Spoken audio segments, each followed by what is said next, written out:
Up next, we have the presentation Kilobar Integrity, Blockchain and Security. And to bring us through, can we please invite Ms. Ruth Crowell, Chief Executive Officer, London Bullion Market Association, LBMA. Okay. Thank you and good afternoon. I have a lot of thank yous. First and foremost to the mastermind behind today, which is Albert Cheng. It is always a pleasure working with you. Maybe a round of applause actually for Albert. It's always a pleasure working with Albert, and it's always an honor to present on one of your panels, so thank you for the invitation.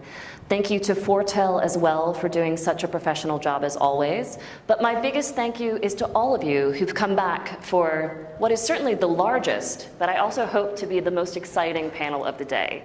I'm going to set the scene by talking a little bit about the LBMA and kilobars, what we do, what we don't do. There's a lot of misconceptions out there, so I think it's good to set the scene in terms of what we've done historically, what we've done in recent years, and I think most importantly, what we stand ready to do, subject to industry engagement and support.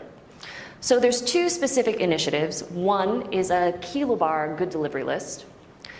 The second is our bar integrity RFP. This is something we've also already launched, but is actually quite appropriate for this discussion today. So what have we done historically?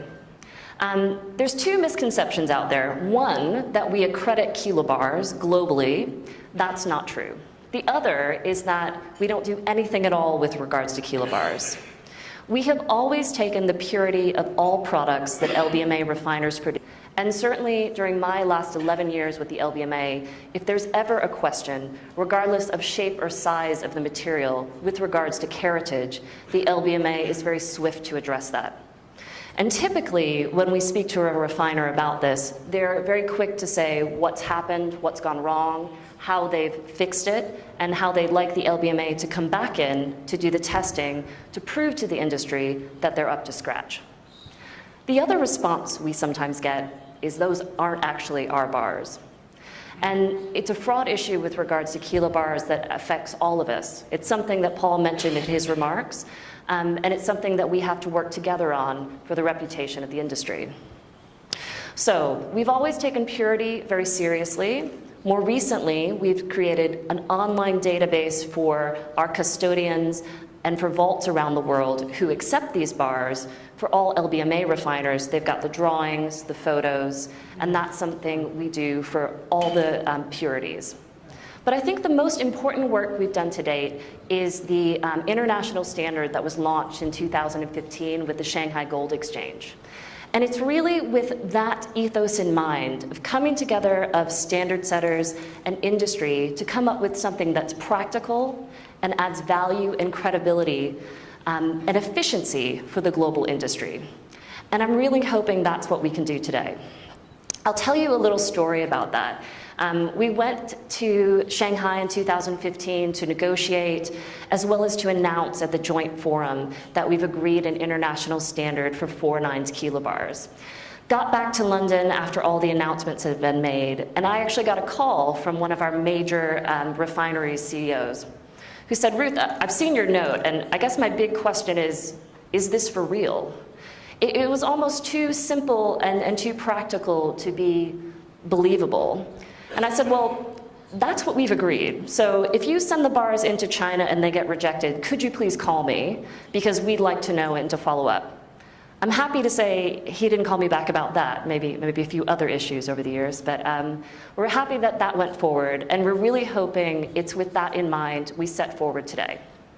So that's the work to date. And what we're proposing in terms of an LBMA list for kilobars would be, we would see as a subset of LBMA good delivery refiners, but open for discussion. I think we want to speak to the standard setters, to the exchanges, to the major wholesale players as to what would really work for you here in Asia to have that practical, credible standard. So please give us your feedback.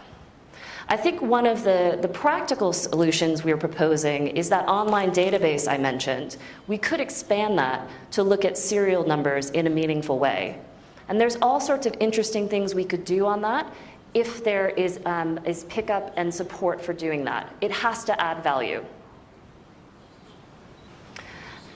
I guess one of the other things I wanted to make is why we're doing this. And what's been clear talking to all of you over the last day or so is I don't think I have to make too much of this case because there's a huge amount of interest in the Kilobar standard, in the work that needs to be done. We see two prime issues. One is demand on the downstream for more granular information on supply chain. As well as demand from the refinery, could you please give us some efficiency? I think one of the messages I really wanted to get across to refiners is we are looking to make your lives more efficient. We are not looking to add more burden, we're looking to have value added to the refiners, and something that meets a demand on the end and should be paid for by that demand on the end side. The other is the fraud issues that I mentioned when it comes to kilobars. We don't sit back in London and say, well, just because London only takes 400 ounce, we don't have a problem. If there's a fraud issue for kilobars, there's a fraud issue for gold. And albeit small, we still take that very seriously because the reputation affects the whole industry. So that's a reputational risk. If I talk specifically about the project we launched in March, our bar integrity RFP. Now, Sakila Mirza, if you haven't met her, she's our board director, if you'd wave. And she's a lady who's fielding a lot of the questions. And I say a lot because we've been delighted that people found it really interesting, but a little overwhelmed with the response. Officially, as of this morning, we have 25 service providers taking part in stage 1 of the RFP. And that's wonderful. We have even more people who want to hear about what we're doing. This is throughout the industry, but also outside. And I think that's really important that we're getting it right, or we're at least touching a nerve, that you have governments who want to be involved. You have electronics companies who would see the value in this work. So I think that's really encouraging, but I think ultimately it is about getting it right, doing something efficient, practical, and credible. So there's two phases of this. It's technology. One, looking at the supply chain, creating a ledger. This is where blockchain is a potential solution here.